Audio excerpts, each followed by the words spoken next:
Hai, hello Glips. Ketemu lagi dengan gua Putra sama Bobby di Tech Talk, talking about teknologi. Ya, by Iglo ya. Ya, dari video yang kemarin nih kok, kita bahas tentang kenaikan gaji ya. Oh iya, salary. Yang sedikit-sedikit ya tricky lah ya. Nah, ini buat gue juga jadi ada pertanyaan di dalam benak gue nih kok.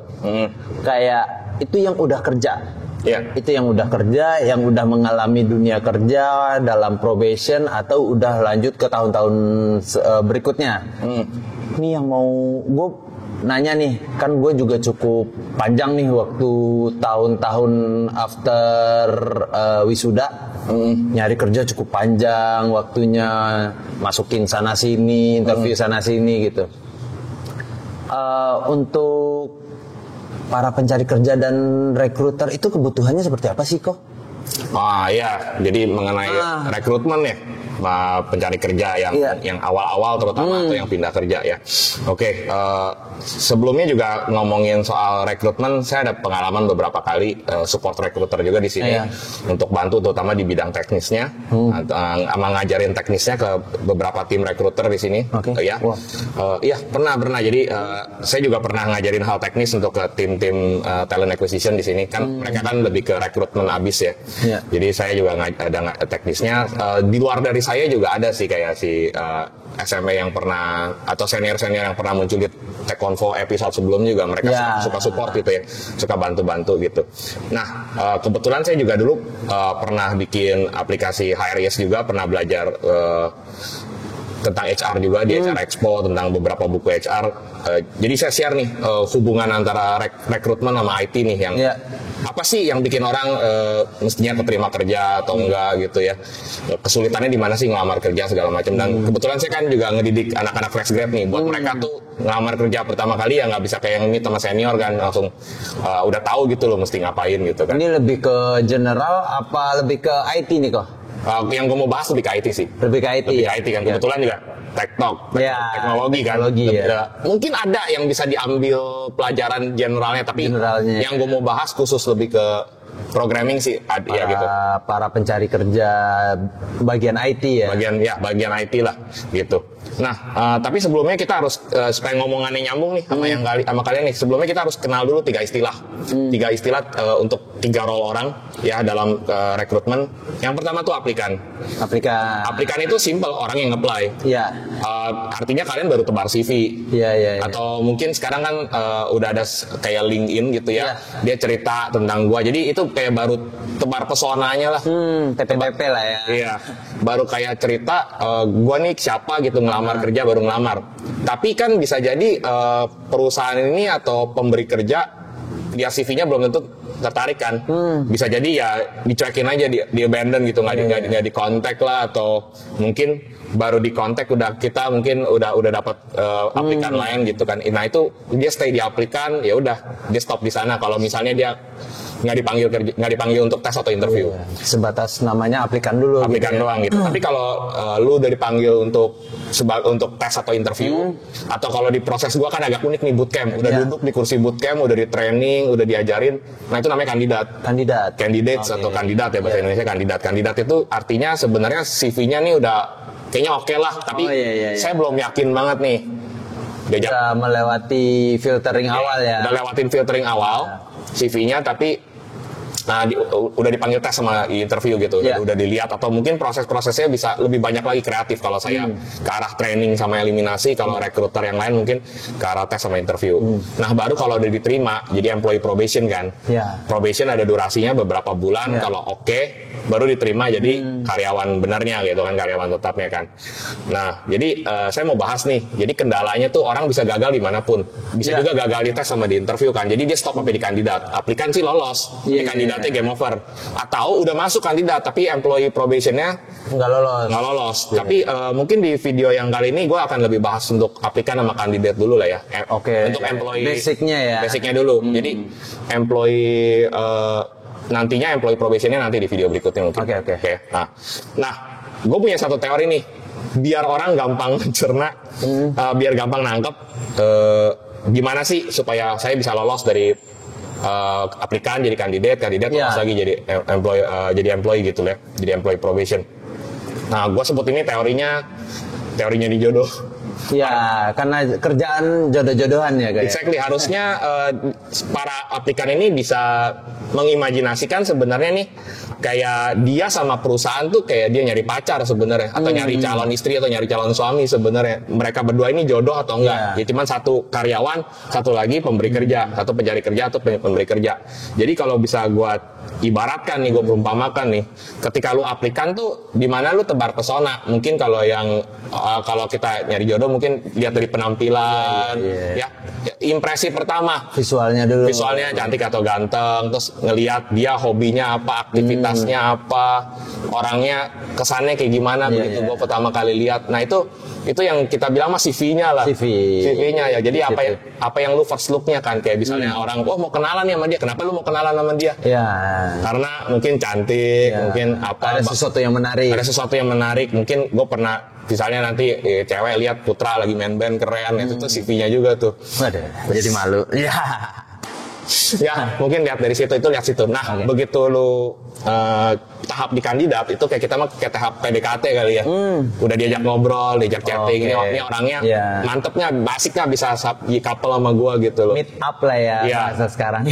Tapi ibaratnya mah ya belum diterima gitu ya, tapi udah berdua udah ngobrol, tapi belum ditembak atau belum diterima gitu ya. Nah pada saat employee probation itu kebalikan. Pada saat employee probation itu kita bilang proses pacaran. Kalau employee probationnya gagal kan bisa dibilang putus, nggak sampai nikah gitu. Bisa dibilang kayak gitu. Jadi imajinasi harus ke sana supaya bisa relate ya. Biar saya mensimpelkannya itu kayak gitulah kurang lebih. Nah jadi saya mau cerita satu-satu nih, problemnya apa sih yang biasa dihadapin di aplikan dulu, nanti baru ke kandidat, kalau employee nanti di video berikutnya. Nah di aplikan nih, berarti kan kalau kita lihat aplikan kan semua tentang CV ya nggak sih, portfolio sama resumenya lah gitu, semua tentang itu gitu. Jadi gimana bikin CV yang bagus kurang lebih kan. Nah tapi sebelumnya gue mau sekalian kasih masukan, ini nggak semua recruiter sama anak-anak tahu nih soal ini nih. Bikin CV itu di beda negara agak beda gaya. Kadang-kadang ada yang sama, ada yang enggak. Tergantung secara general CV itu baik, semua orang nganggap itu CV itu baik, atau ternyata requirement-nya per negara itu beda-beda. Bukan requirement. Tolak ukur lihat CV itu juga beda tiap negara ya? Bukan ke arah requirement, tapi lebih ke arah kulturnya. Oh, culture-nya. Lebih ke arah kulturnya. Nah, kebetulan kan gue juga dulu pernah di Australia kan, gitu kan. Dan waktu itu gue sama tim gue juga baca-baca soal Jepang. Nah, di sini tentang cari kerja, anak IT cari kerja di Jepang. Jadi di sini gue bisa bedain begini. Ada kultur di satu negara atau satu kota lah ya, yang CV-nya itu sangat sederhana, sependek-pendek mungkin. Simple. Dan ya sesimpel-simpel mungkin. Ada CV, ada kultur yang negaranya demen CV-nya tuh kalau bisa bercerita ya, panjang gitu, storytelling. Ada negara yang sangat gampang manggil orang jadi kandidat. Ya jadi CV-nya ini nggak tahu ya bagus apa jelek ya. Jadi gampang banget dipanggil kandidat. Jadi ibaratnya kalau couple itu nampilin kegantengan dan kecantikannya gampang. Tapi PDKT-nya susah. Ada yang gitu. Kesulitan tertentu ya. Jadi untuk lolos tes sama interview dia susah. Tapi untuk dipanggil tes dan interview itu gampang. Ada negara yang filter CV-nya itu brutal. Jelek lu udah nggak mau ditelepon, nggak mau dipanggil, nggak mau PDKT. Ada yang begitu. Beda-bedanya seperti itu. Ya. Nah menurut gua Indonesia ini salah satu yang CV-nya lumayan sederhana, itu it's okay. Sederhana ya, dan orang Indonesia, pemberi kerja di Indonesia manggil orang untuk interview dan tes itu cenderung gampang, cenderung murah hati. Tapi lolos tes sama interview belum tentu. Lebih sulit di lolos interviewnya. Tes sama interviewnya belum tentu gitu. Australia itu yang tengah, CV-nya tuh difilter untuk dibuang gampang banget. Gampang, iya. Tapi ketika lu udah tes sama interview, dia kan udah pelajarin CV-nya kan, ada kemungkinan lebih masuk gitu loh. Jadi setelah lulus filtering, kita lebih punya potensi buat masuk. Betul. Lebih tinggi potensinya.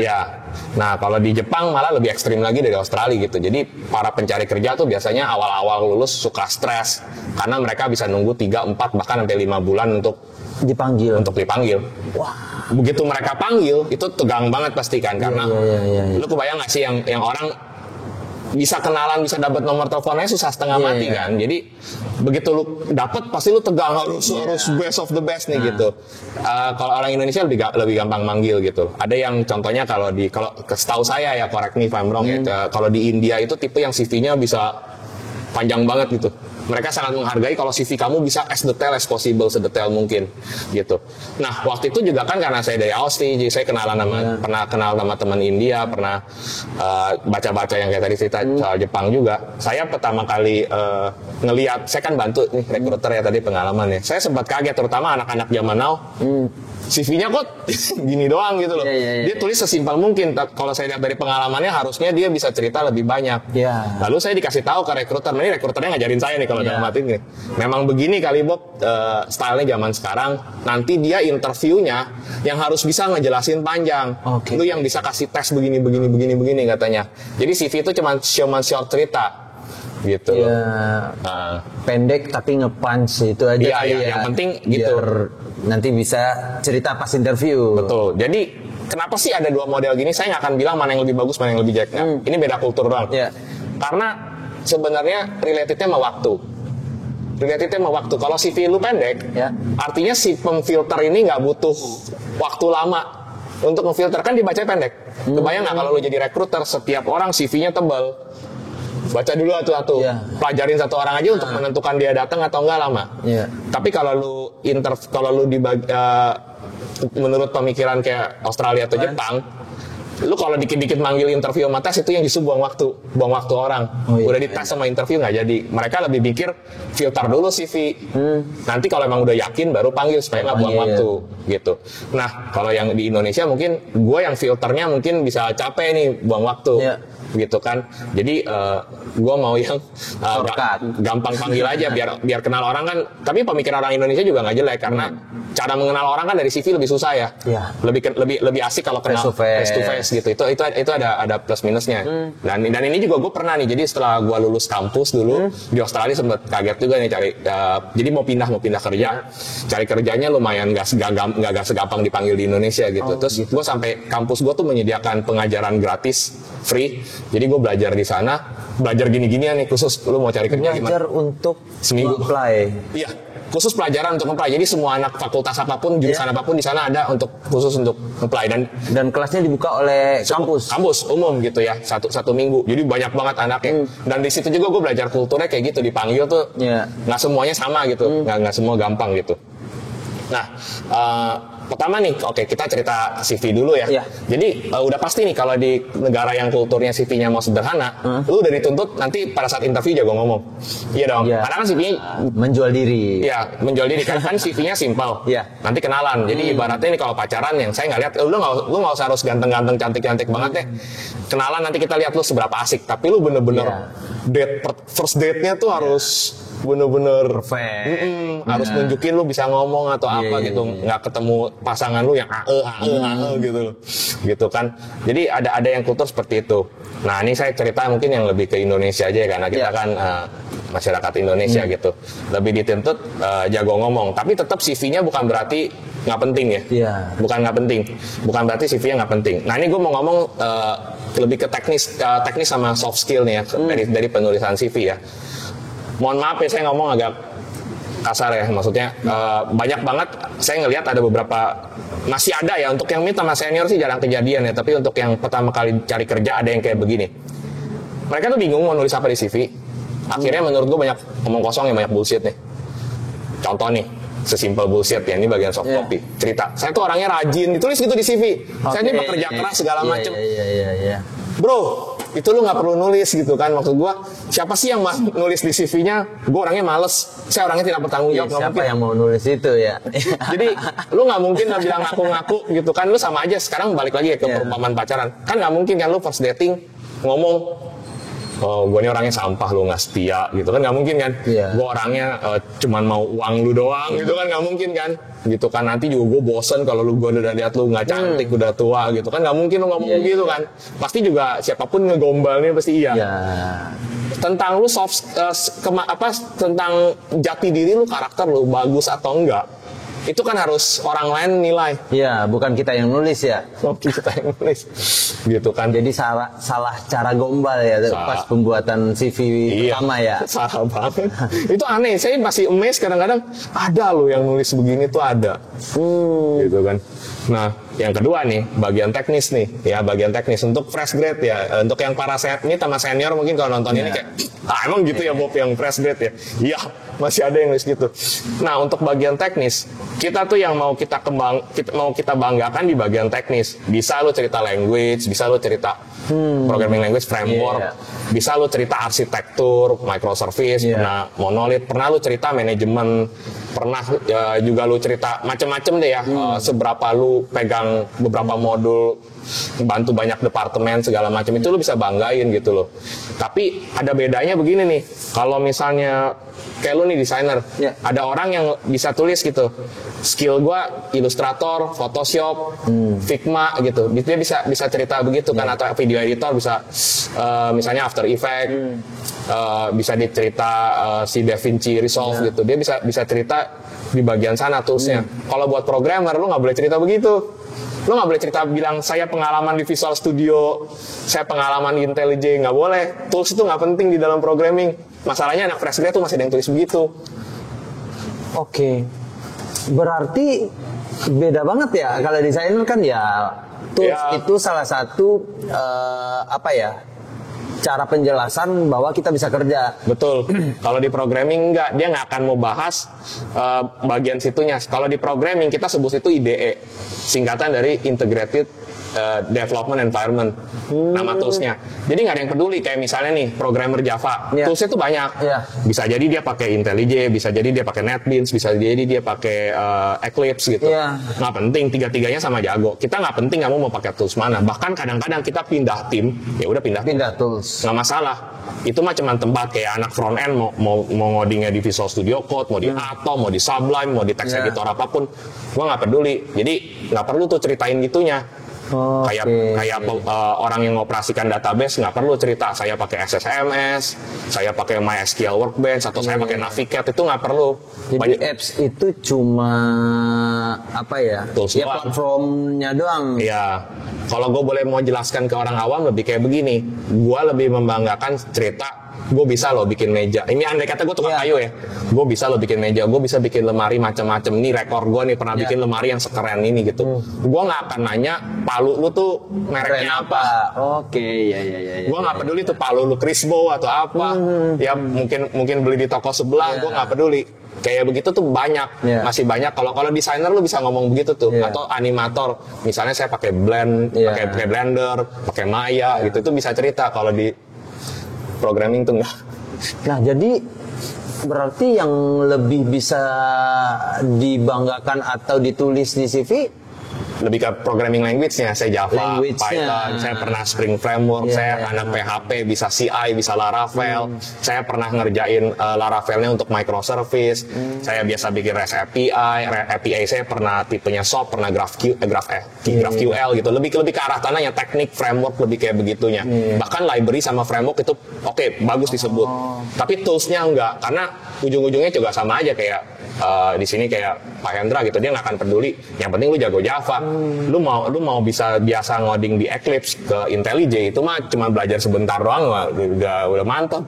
Oh, jadi kalau di desainer cuma adaptasi doang gitu. Saya misalnya nulis, saya bisa bikin vektor, mau pakai Corel Draw, mau Illustrator, tutup mata. Yang penting saya secara pribadi bisa bikin vektor. Betul. Oke, kalau mau gue ibaratin ke desainer, mungkin bukan desainer ya, konsep artis tau kan, yang digital painting gitu kan. Saya nggak akan peduli kamu ngelukisnya di Photoshop atau mungkin di Krita gitu loh. Kan ada apapun, mungkin paint sekalipun. Iya, kalau dia lukisannya bagus, gue nggak peduli gitu. Kantor ini memberikan ide ini, fasilitas ini, mungkin versinya ini terserah. Tinggal convert apps-nya doang, platformnya doang. Betul. Basic skill-nya udah ada. Betul. Dan kebanyakan tools untuk desainer berbayar karena memang udah OP gitu, udah overpower gitu. Tapi banyakan IDE atau text editor di dalam dunia programming itu semua rata-rata free.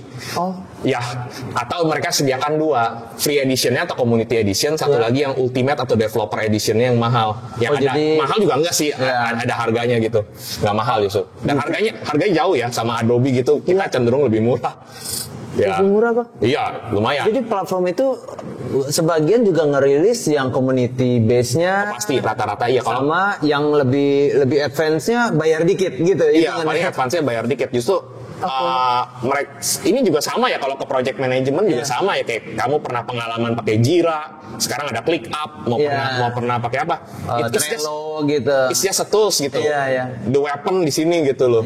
Sebenarnya itu cuman tools, dan memang rata-rata kalau Putra bilang itu dijual murah ya kok. Mereka kalau nggak lakukan jual murah atau nggak bikin free edition ya, itu nggak laku. Karena bakalan bisa pindah ke platform-platform lain yang tersedia. Iya betul. Orang kompetitor bikin murah. Iya, ada yang ya berarti semuanya punya free edition ya? Iya, exactly. Gitu. Jadi kalau kantornya nggak sesuai pun dia paling, Pak, saya projectnya bikin di ide ini nggak masalah gitu loh. Jadi di situ nggak gitu problem. Jadi banyak lucu banget gitu loh ya. Ada fresh grad yang tulis skill kamu apa, Eclipse. Saya bingung, Eclipse ini bisa ngoding C++, bisa ngoding Java, bisa ngoding ini. Ya kan? Dia nulis platformnya malah tambah tidak terarah ya. Sebenarnya nggak boleh bilang platform sih, bilang IDE. Orang Indonesia bilangnya IDE gitu kan, biar short gitu. Justru yang penting itu nggak penting gitu. Kayak bilang Visual Studio Code, ya Visual Studio Code mah semua programmer C# Java juga bisa pakai Visual Studio Code. Nggak masalah. Yang gue pengen lihat nih skill language framework sama teknik-teknik lu, mungkin pengalaman lu di dalam satu bentuk manajemen, lebih kayak gitu. Jadi itu fresh grad masih nulis. Kalau mid sama senior atau yang lebih tinggi lagi, saya yakin nggak ada yang nulis begitu gitu loh. Ya jadi itu buat bantuan yang fresh grad ya, jangan Visual Studio Code di CV itu. Kalau saya ngelihat gitu, itu malah mengidentifikasikan seberapa tidak pengalamannya Anda dalam ini. Oke. Gue pun jadi kepikiran CV anak-anak desainer juga kok.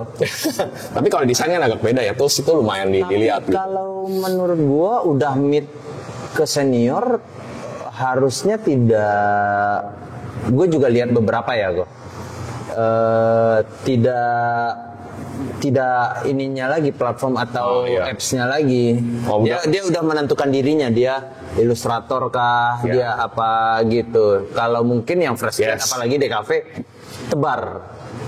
Mau graphic designer, content creator, mau ilustrator sekalipun. Udah mulai sama nih, bener yang dilihat kayak begituannya gitu. Kayak lu pernah pengalaman editing di raster sama vector graph nggak gitu. Terus mungkin kalau lagi ngobrol, lagi interview, mungkin perinciannya lebih ke arah lu bisa masking gini nggak? Lebih kayak gitu. Ilustrasi lu seperti apa, stylenya gitu. Kayaknya mid juga udah menentukan dirinya ke atas. Iya, mestinya lebih ke arah sana yang dibanggakan. Kalau lu ngomongin tools mah kayak itu kan merek palu lu ya gitu kan, merek perkakas lu gitu loh. Cuma ya gitu, ketika dia fresh grade mungkin yang lu omongin satu platform atau satu ide, dia bisa banyak bahasa.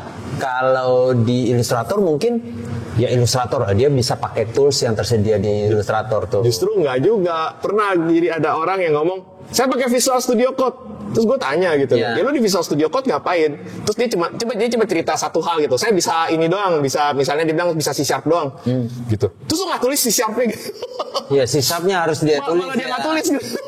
Itu yang kadang-kadang lucu gitu. Ada yang kayak gitu. Bahkan mungkin kalau kita lihat dari sudut pandang recruiter, ya lebih spesifik, dia projectnya mau C#, ya ini anak cocok gitu kalau dia nulis C#. Iya. Justru juga ada gitu kan yang recruiter nyamperin saya, dibilang, Bob nih kalau jagonya pakai Android Studio, kan gue juga ngerti mobile ada ya. Ngapain ya? Tergantung dia ngapain di Android Studio, dia ngoding apa? Kotlin bukan, apa Java Android gitu loh. Terus dia jangan-jangan pakai Android Studio cuman buat emulator simulasi handphonenya doang, ngodingnya mah nggak di sana gitu loh. Jadi gue bingung juga ya. Gue juga pakai Android Studio tapi gue ngodingnya di Visual Studio Code, Dart, Flutter gitu kan. Makanya itu jadi kebingungan baru. Saya nggak bisa masukin itu sebagai skillnya itu, kompetensinya itu loh maksud gue.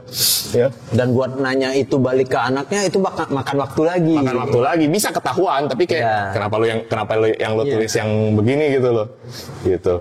Dan ya berarti itu salah satu filtering yang bakalan tidak diprioritaskan dong kalau cara penulisannya begitu kok. Iya betul, makanya itu dia tuh. Nah itu yang kayak gitu bisa ke filter tuh. Iya. Makanya, tapi kalau yang sekali lagi ya, kalau yang mid sama senior sih jarang banget, nggak pernah lihat yang kayak begitu. Apalagi di hijack. Iya itu udah direbutin kan. Kemarin kan nggak pakai nanya. Iya kalau bisa pindah ke sini nggak? Udah ketahuan Intelnya udah tahu detail soal dia. Gitu. Nah satu lagi yang pasti dilihat di CV, pasti lihat kronologis pendidikan sama pengalaman kerja dia kan gitu kan. Ya pasti yang dilihat itu. Nah ini juga ada beda kultur, sekali lagi ada beda kultur dan beda-beda rekruter ada ngelihatnya beda-beda nih. Contohnya ada yang demen sama si pencari kerja kutu loncat. Itu sebutan gue sama teman gue yang kutu loncat. Kutu loncat tuh artinya dia kerja short period pindah. Ada yang loyal, yang paling di CV cuma 2 gitu, tapi 2 atau 3, tapi 5 tahun atau 3 tahun. Lama gitu. Tapi sebenarnya sih yang bagus ya tengah atau lihat kebutuhan sih gitu ya. Sebenarnya yang paling penting adalah begini. Saya nggak masalah kamu loyal atau si kutu lompat, selama ini alasan loyal sama kutu lompatnya kita lihat make sense sama durasinya. Contohnya gini kan, kalau dia pindah setiap perusahaan, bukan di vendor pindah setiap project ya, tapi pindah bendera setiap perusahaan 2 bulan, itu mah gue bisa nangkep kalau lu gagal probation always. Di bawah 6 bulan asumsinya begitu. 1 bulan, 2 bulan, 1 bulan, 2 bulan, lu ngapain kerja setiap 1-2 bulan pindah? Itu bisa gua nangkapnya sebagai probation. Kalau dia kutu lompatnya mungkin hitungan tahun per tahun atau per 2 tahun. Nah, kutu lompat banget sih gitu kan, gitu. Tapi ada yang orang bertahan lama gitu. Nah, kita mau lihat nih, kamu pengen tipe pekerjaannya yang emang collection of pengalamannya banyak atau tipe yang loyal gitu. Lebih ke arah sana. Nah, itu CV harus di situ message. Nah, ada lagi yang penting nih, yang tadinya gue nggak kepikiran mau ngomong ini di sini. Cuman kasusnya mulai banyak nih, jadi gue mulai ngomong. Nah, di Indonesia tuh stylenya itu CV, resume gitu ya, sama portfolio kadang-kadang ya cerita karya dia. Tapi ada satu bagian yang di Indonesia tuh nggak diperhitungkan, namanya cover letter. Pernah dengar? Pernah. Di sini kayaknya mulai nggak gitu ya. Menurut lu gimana? Lu kalau nerima junior masih ngeliat nggak cover letter? Gue karena akhir-akhir ini, tapi CV orang udah pada bagus-bagus sekarang gue. Bagus, tapi cover letternya. Tapi ada cover letternya. Soalnya gue perhatikan nih banyak banget programmer sekarang rata-rata juga nggak pakai cover letter kerja. Mungkin kalau di copywriter terakhir nyari copywriter ya. Enggak cover letter. Bukan bagiannya. Bagiannya. Iya, banyak yang ada. Cuma kalau IT nggak tahu deh. Ya makanya gue juga nggak tahu nih kalau job yang lain nih. Kalau IT nih makin lama cover letter nih makin nggak dilihat. Bahkan percaya sama saya sebagian programmer ada yang nggak tahu apa itu cover letter.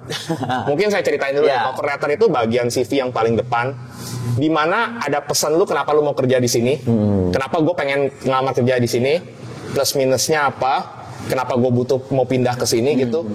Dan cover letter itu menunjukkan kalau application letter lu gitu, CV, portfolio segala macam lu itu di custom khusus untuk perusahaan yang lu mau lamar. Masalahnya programmer sekarang bikin satu CV, dia tebarnya gitu. Jadi CV yang di-apply atau resume atau portfolio yang di-apply ke setiap perusahaan, misalnya di-apply sekali 5, itu nggak di custom ke setiap 5 ini. Tidak ada bedanya ke company A, B, C, dan D. Ya kayak pamflet. Iya. Kalau lu cover letter itu mengharuskan lu, walaupun CV-nya sama nih A, B, C, D, E, tapi untuk si A cover letternya itu beda, untuk si B cover letternya beda. Memperlihatkan dia sudah mempelajari perusahaan yang bakalan dia apply. Kalau di Aussie lu nggak pakai cover letter dijamin nggak diterima kerja. Tapi ada plus minusnya sih kok. Gue lihat. Pertanyaan bagus. Karena perusahaan pengen ngelihat lu bener-bener niat ke gua. Iya. Perusahaan itu pengen banget kebalikan ya. Perusahaan banget pengen banget lu stalking dia. Stalking by the mean bukannya creepy ngintip-ngintip gitu kan gitu. Tapi sebelum perusahaan itu. Iya. Sebelum lu apply ke gua, lu sudah tahu, udah aware bisnis gua ngapain. Iya, kita bergerak di bidang apa gitu. Iya, kenapa lu mau apply ke gua? Iya. Jadi lu nggak cuma nge-apply buta. Paling nggak dia udah merasa cocok dengan ini perusahaan. Betul, nanti nyambungnya ke kandidat, nyambungnya ke bagian kandidat, interview sama tes, banyak banget tuh yang aplikan kayak sekali lagi gue bilang filosofi cari jodoh. Lu kalau dideketin cewek atau cewek dideketin lu, dia pasti interest banget tahu dong kenapa gua, spesifiknya ke gua apa, spesialnya gua apa. Kan rasanya gimana nih kalau lu jadi cowok dideketin cewek, tapi ceweknya lagi ngedeketin 5 cowok selamanya, dia tebar pamflet ngasal gitu loh, dan nggak ada spesialnya custom ke lu apa. Gue bahkan nggak tahu Putra itu siapa. Ada cowok aja di sini gue kasih, tapi deketin semua. Gue apa ya? Di 1 tahun mungkin di beberapa belas tahun sebelum ini, gue masih relate tuh lihat abang-abangan atau sepupu-sepupu ngelamar pakai lamaran, ya itulah cover letter lamaran. Iya kan kok? Iya, dulu kayaknya kita menulis khusus buat satu perusahaan. Betul. Sedangkan sekarang dengan cepatnya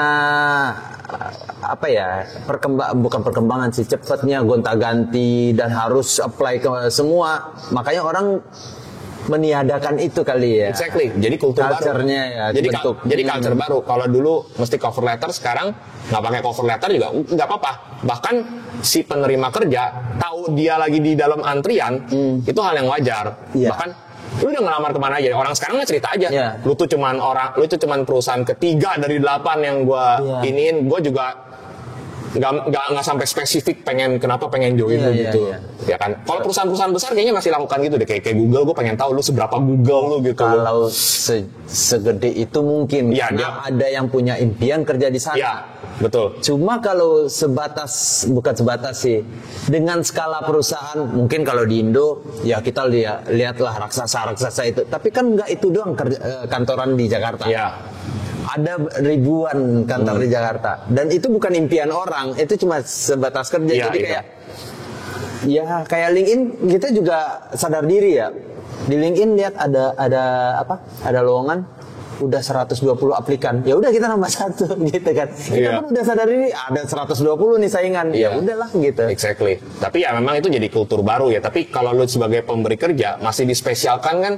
Iya.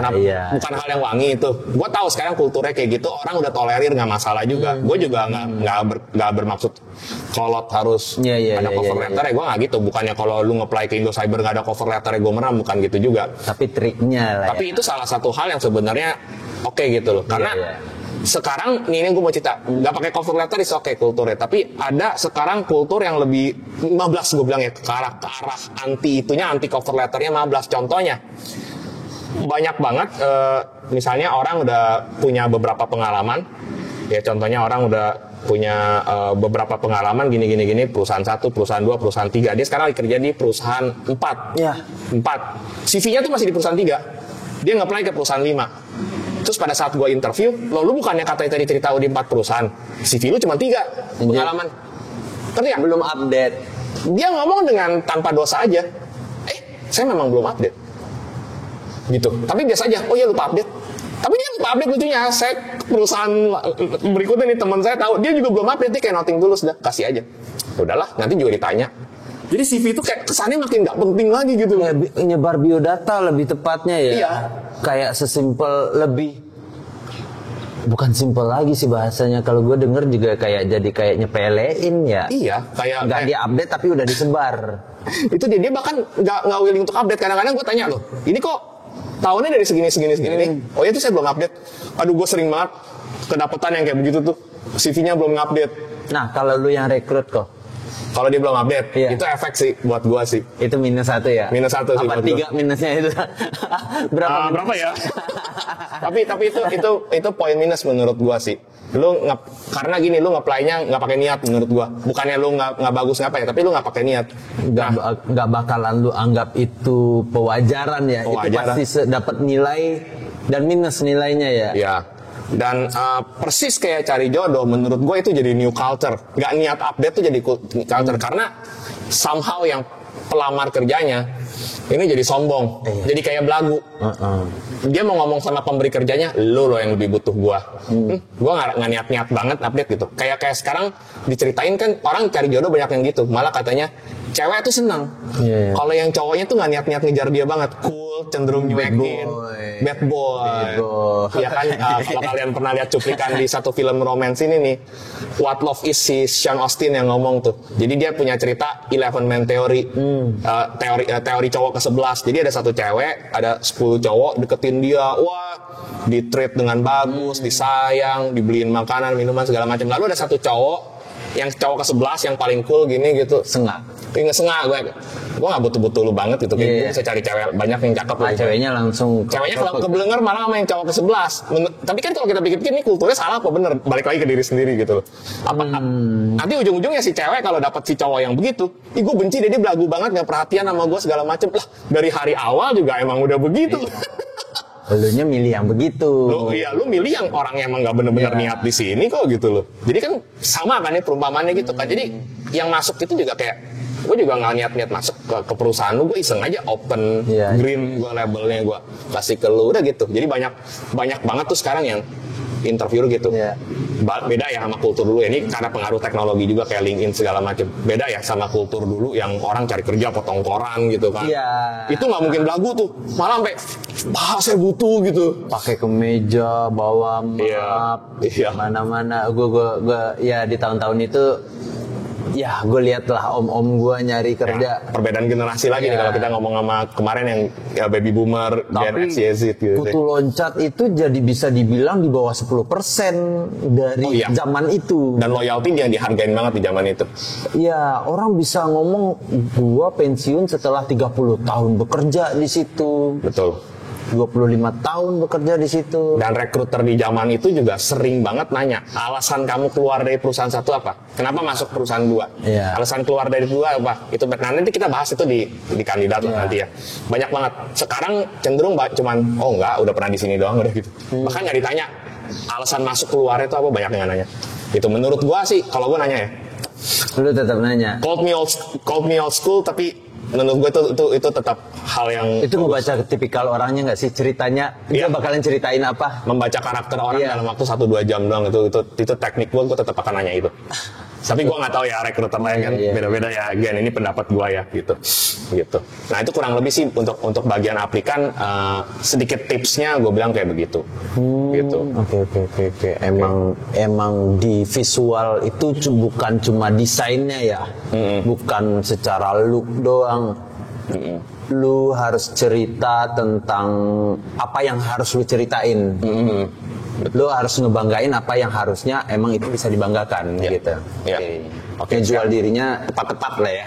Sekarang mungkin boleh move ke kandidat ya. Proses interview sama tes. Udah beda step nih. Udah beda step. Ya, jadi masih tadi nyambung sedikit. Interviewer harusnya bagus juga kalau menurut saya nanya alasan keluar masuk setiap kantor.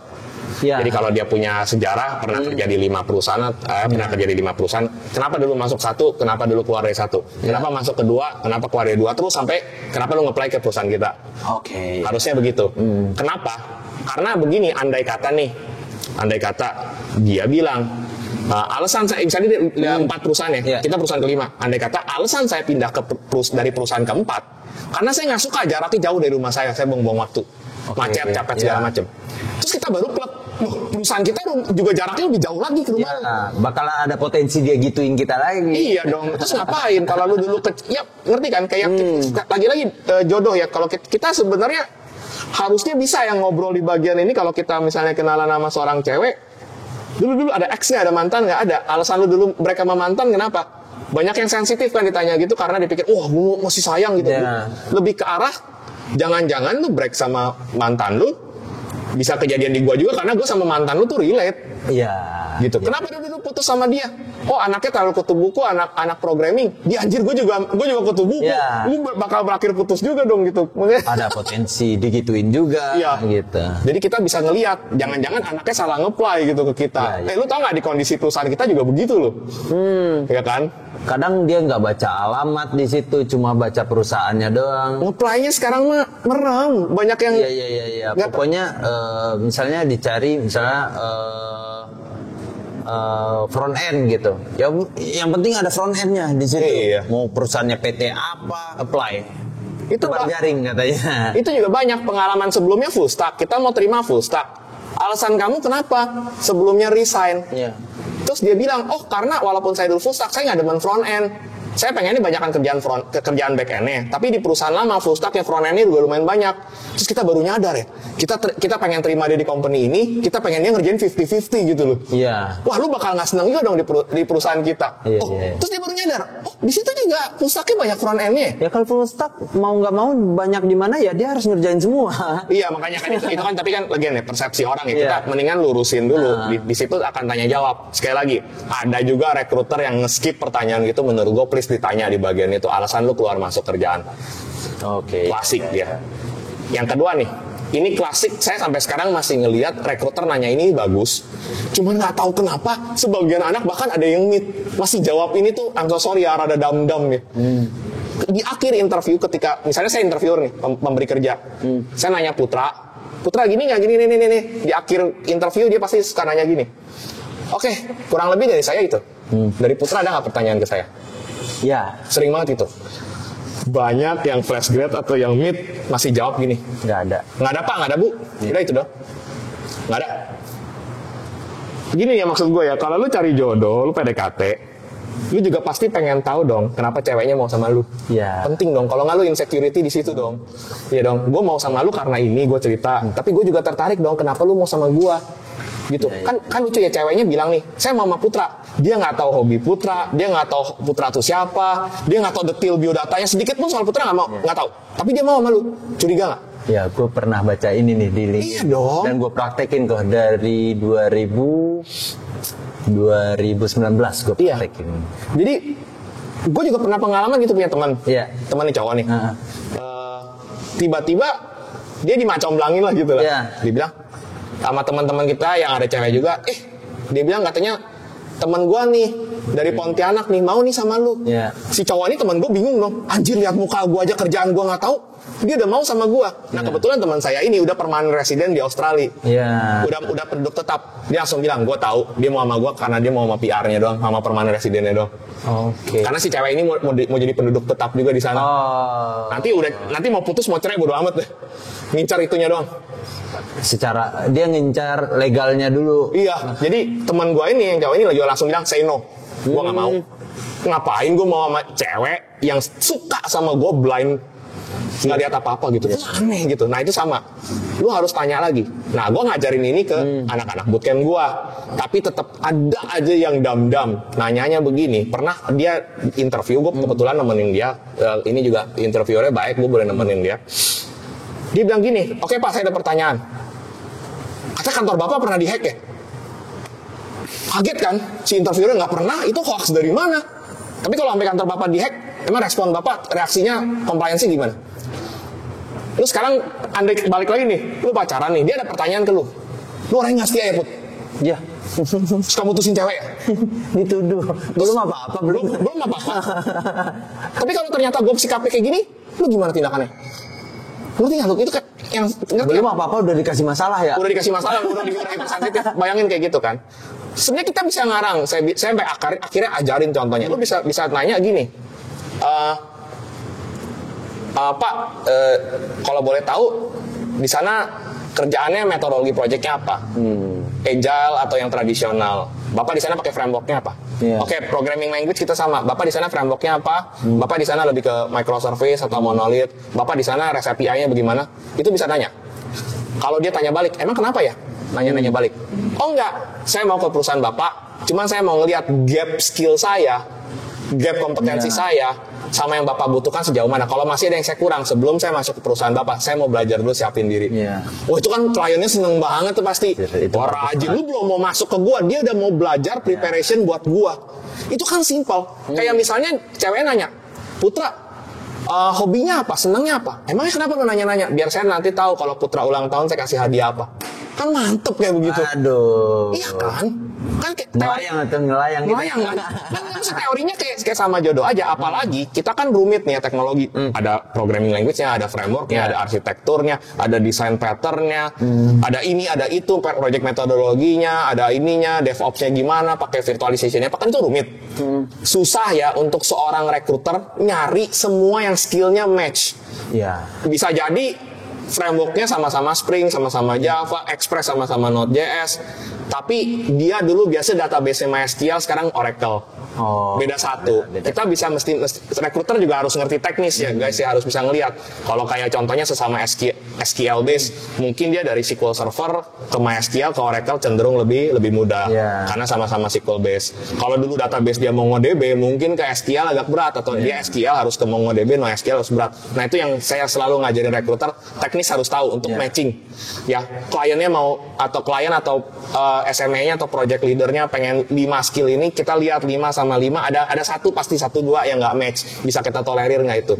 Jadi anak itu kalau cerita, oh kamu minta 5 skill nih, misalnya ke pemberi kerjanya, saya punya 4 kurang 1, saya mau tanya satu yang bedanya itu di mana supaya saya persiapkan diri ke sana.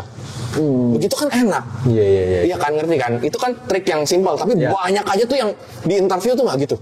Secara bahasa, ya itu benar-benar ngejual diri yang pas gitu. Dan sekarang anak-anak sekarang saya ngelihat jujurnya brutal, tapi sampai nyebelin juga gitu loh. Kayak, kenapa kamu pindah dari perusahaan satu ke dua? Kenapa kamu pindah ke sini? Gaji lebih gede. Kan maksudnya kalau jadi pacar nih, matre lu tuh kelihatan banget kan gitu kan, gitu loh. Apalagi kalau lu berurusan sama Pak Nadiem Makarim tuh, dia sempat cerita panjang juga tuh. Gue paling males ketemu employee itu yang cari kerja ke gue kayak begitu, dia bilang.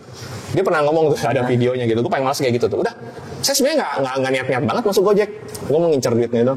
Ada lu yang ngomong begitu tuh, ada lu zaman sekarang lu. Berarti ada limitasi loyalitas dong ke depannya kalau cuma begitu gaya kita menjabarkan. Ya kayak gitu kan isi to hijack, dan cenderung nggak ada reason minta naik terus. Iya kan, maksudnya gitu kan. Tapi saya pernah nasihatin orang kayak gitu, terus saya dijawab gini, mau samuna deh lu Bob, everybody need money gitu. Tapi ada di luar uang, ada kenyamanan kerja di situ. Betul ada apa ya, mungkin bahasa jelek, bukan bahasa ininya balas budi, karena kita sudah diberikan bentuk apa aja di kantor itu bentuk loyalitas kita ke kantor gitu. Ini kan persis exactly sama kultur. Seorang cowok yang ngomong, gue nggak peduli yang lain, kan gue lihat tuh cewek hot dong, cakep. Kalau nggak hot lagi, ya berarti ada potensi nyari yang hot yang lain. Sebagai cewek kan dengar itu ngeri juga dong. Kayak cewek, iya dong, kita kan matre gitu dong. Penting itu kan. Kan orang bisa ini ya, kalau nggak alasan lu mama gue apa gitu kan. Kalau karakter kan orang stay still gitu kan. Tapi kalau keuangan aja kan orang bisa naik turun. Gitu apa kalau udah merosot dikit ditinggalin kan. Ngerti ya? Kayak jadi ada loh faktor-faktor kayak begitu. Nah, tadi soal interview kurang lebih. Lalu di dalam rekrutmen proses ada soal tes. Gitu ya. Nah, ini pemberi kerja tes. Sorry ini teknis dikit ya Putra ya. Mungkin Putra agak bingung, tapi buat yang lain itu masih ada sih yang bikin soal tes. Mau ngelatih algoritma orang, suruh bikin gambar bintang pakai programming language, pakai algoritma. Itu di bisnis gunanya buat apa gitu loh. Ya, saya lebih senang kayak pemberi kerja ya kasih tes ya related untuk bikin data tabel ini. Kalau kasusnya begini manipulasi kayak requirement pemberi kerja bener gitu loh. Nggak dikerjain dalam bentuk suruh bisa nggak kamu pakai Java gambar Pikachu lah gitu istilahnya gitu. Itu kayak itu kayak orang yang dites karena udah tahu aplikasi itu, udah itu doang. Iya, terus kayak ini cuman iseng doang gitu, kayak nggak ada bisnis related sama sekali. I'm so sorry ya, tapi saya dulu masih ngeliat, sekarang popularitas kayak gitu turun, tapi saya lihat dulu masih ada pemberi kerja yang ngasih kayak begitu. Ada. Dan lucunya begini, bikin orang bingung. Saya butuh Java, butuh Spring. Pernah di tesnya tuh C# aneh, tau gak lu? Itu butuhnya Spring. Iya, butuhnya Java, Spring, dikasihnya C# .NET. Tesnya. Itu pernah kayak begitu ya. Itu yang ngasih tes di mana ya? Makanya itu saya juga nggak ngerti. Saya rasa sih antara rekrutmen HRD-nya sama teknisnya tuh politiknya dia nggak nyambung tuh nggak? Iya, dia harus kolaborasi sama user kan? Iya.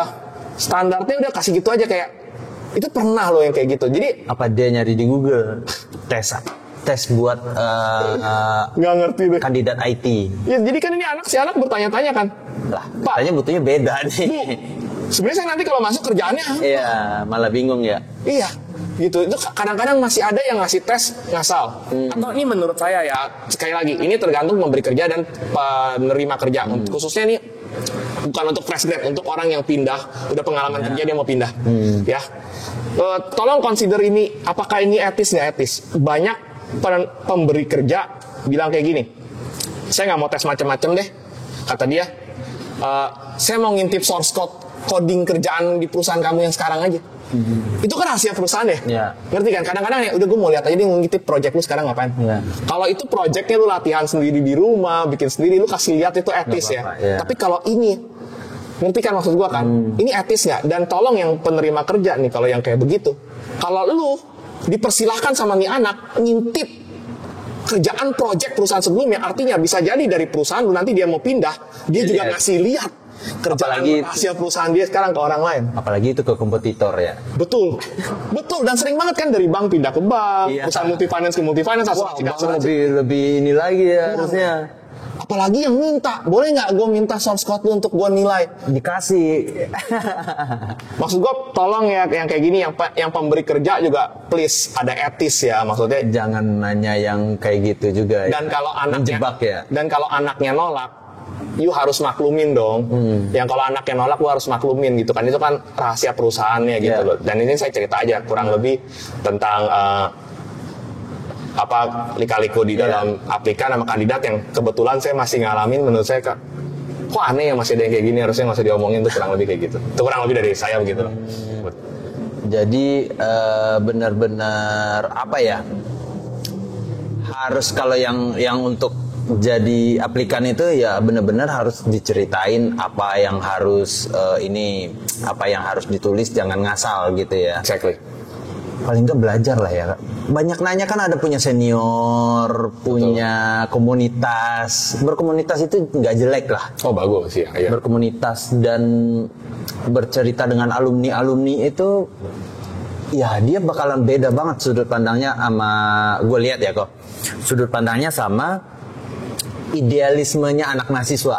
Betul. Dia sudah, gue lihat banget tuh ketika gue dan teman-teman gue udah memasuki dunia kerja, kita jadi throwback ke gaya kita, idealisme kita pas masa kuliah, kita harus begini, masa kerja harus ngerangkap semua. Dunia kerja beda, tergantung kebutuhan lo. Lu butuh banget, ada yang harus kerjain semua, ya mau nggak mau untuk sementara bisa kerjain itu dulu gitu. Betul. Nggak semua tentang kita juga gitu. Dan gue juga sedikit cerita, gue baca di LinkedIn dulu. Jadi ketika ada yang interview dan ditanya pertanyaan itu gitu, ada pertanyaan nggak gitu. Setelah dia ceritain semua, karena kita jadi partner kerja ya itu namanya. Kita bukan budak yang memohon buat nyari kerja juga, ya kayak jodoh lah gitu. Ada pertanyaan yang cukup bagus untuk para interviewer ya, yang interview kita ya kok. Ketika kita udah ditanyain juga sebelumnya dengan pertanyaan kayak kenapa kami harus memilih Anda, gitu. Itu lumrah banget kan? Lumrah banget. Ya, itu yang kayak pertanyaan kayak gitu tuh tolong jangan dibuang, itu bagus tuh. Ya, karena dia harus menceritakan dan menjual dirinya dengan lugas dan tepat gitu kan. Dan kita juga boleh bertanya kok, kenapa kita harus memilih perusahaan itu? Nah, ada sebagian, dan gue pengalaman pribadi, ada sebagian yang HR atau yang rekrut itu terbata-bata menjelaskan perusahaannya sendiri, menjual perusahaannya sendiri untuk interview. Mesti belajar lagi. Gue yang mengeluarkan kenapa gue harus milih perusahaan ini gitu. Iya sama kan, jadi dua arah kan. Ya, kan kita dalam bentuk partner ya. Kerja itu partner. Partner betul. Perusahaan butuh seseorang mengerjakan kerjaan itu, kita butuh perusahaan buat mengerjakan ini. Iya betul. Gitu. Nah jadi nggak ada salahnya juga kita nanya gitu. Dan itu yang cerita HR yang di LinkedIn itu sebuah nilai yang bagus banget. Karena kita juga memperlihatkan diri kita itu kompeten dan profesional. Karena kita saling butuh. Nah itu tuh pengalaman gue. Benar. Itu yang si Putra ngomong benar ya. Jadi harus si HR-nya juga harus bisa ngenalin. Sama tadi Putra bilang community itu bagus banget. Ya tapi zaman sekarang ini lebih keren lagi ya. Kadang-kadang nggak pakai community pun anak bisa belajar loh. Kayak contohnya nonton YouTube ini atau yang lain ya kan, bisa aja kan. Dan saya kasih tambahan 2 lagi nih. Satu, jangan lupa nanya benefit distribution, bukan cuma nanya amount gajinya doang. Komponennya kita gitu. Dapat apa aja, bentuk teksnya apa, gross atau net, perhitungannya gimana, tunjangannya dapetin caranya gimana. Itu tanya detail sebelum lu udah masuk. ya ternyata begini. Iya. Itu sering banget kejadian. Kayak video kemarin gue cerita, ternyata beberapa tempat batu loncatan gue tidak mempunyai BPJS, tidak mempunyai asuransi, dan pajak gue nggak dibayar. Gue pernah loh ngelamar kerja ya, pemberi kerjanya langsung begini, kita ini nggak punya NPWP, kita ini nggak mau bayar pajak. Sorry ya, gue nggak bisa sebut nama perusahaannya. Yang pasti ya bukan Indo Cyber lah gitu. Terus dia ditanya gitu, lu kalau mau kerja di gue, lu juga harus nggak boleh punya juga, nggak boleh terdata, lu nggak punya. Ya kan mesti nyambung kan? NPWP pengusaha. Nanti kita bayar atas nama PT apa ketahuan. Iya, gue langsung nggak mau, nggak mau gue kerja di sana. Gila, lu ngajakin bohong bareng-bareng gitu loh. Nah, satu lagi ngomongin bohong. Untuk kalian yang interview, tergoda ya orang mau bohong, mau ngebullshit, saya lebih hebat dari diri saya yang sebenarnya. Prinsip nih ya, kalau lu mau bohong, pastikan di dalam satu ruangan lu tuh makhluk paling pinter. Ngerti nggak? Jangan sampai lu bohong ke banyak orang, lu nggak yakin di dalam ruangan itu semuanya nggak lebih pintar dari lu. Ngerti nggak maksudnya kan? Karena kalau orang itu lebih pintar dari lu tuh malah ketahuan bohongnya. Contoh nih, gue pernah lakukan interview ini salah satu teknik gue jebak orang. Jadi dia cerita, dia pernah ngerjain ini di project 2010 segala macam, teknologinya ini. Terus saya tanya, pernah nggak kamu pakai teknologi ini? Pernah nggak pakai free engine-nya, pakai Razer gitu? Pernah nggak pakai ini? Oh, saya pernah Pak, gini. Ini terakhir project.net lo 2010 ini ya. Pakai Razer-nya kapan? Di sini. Oh iya. Terus saya bilang, tapi kan Razer keluarnya 2012 ya. Gitu loh. Ngerti nggak maksud saya kan? Terus dia lucunya gini, oh kalau gitu Razer tuh apanya Pak? Ya. Ngerti nggak? Kalau lu malah nanya balik. Soalnya dia asumsi, saya ini bukan orang teknis, saya ini recruiter HRD. Please ya, kalau mau bohong tuh mikir gitu loh ya, jangan gitu. Itu bisa banyak pertanyaan jebakan kayak gitu tuh bisa ngeliat gitu. Karena kalau dia bisa bohong di section ini, kenapa dia nggak bisa melakukan pembohongan di tempat-tempat lain? Itu saya pernah nangkep yang itu contoh salah satu aja, tapi saya pernah nangkep yang kayak gitu tuh beberapa ketahuan ngibulnya gitu loh. Oke, itu kurang lebih lah. Ya, jangan belagak penuh ya. Iya, mending masih bisa develop daripada yang mental kata orang. Iya, apa adanya dan ya kalaupun lo mau bohong, kata orang juga gini ya, gue bukan orang paling suci gitu. Kalaupun lo mau bohong yang bisa dipertanggungjawabkan. Kayak misalnya ada orang bilang bohong, Put udah sampai mana lu janjian di sini? Terus dia bilang, oh gue udah di jalan padahal belum baru keluar rumah gitu. Tapi somehow nyampainya juga on time. Nah itu menurut gue kebohongannya lu masih bisa pertanggungjawabkan. Kalau ini nih kebohongan yang nggak bisa dipertanggungjawabkan nih, ngomongin teknologi. Dia nggak tahu apa-apa udah. Iya, yang tiba-tiba pakai. Yang keluar di 2012, 2010, saya bingung. Nah, di framework lu nih teknologinya yang ininya belum keluar nih. Lu yakin pakai itu? Nggak taunya dia benar-benar nggak tahu. Terus dari tadi lu ngomong apaan gitu, bilang bisa pernah pakai gitu. Oke. Berarti mau kita bahas ini juga kali kok. Probation. Boleh. Setelah terima, tapi nggak di video ini. Nggak di video ini ya. Kita bikin panjang bener nih. Iya, kasihan. Oke, Glips, buat next kita akan bahas kandidat yang sudah masuk ke probation, employee probation, dan gimana sudut pandang recruiter juga. Oke, untuk kali ini sekian dari gua Putra, Bobby. Ya, see ya Glips. Thank you.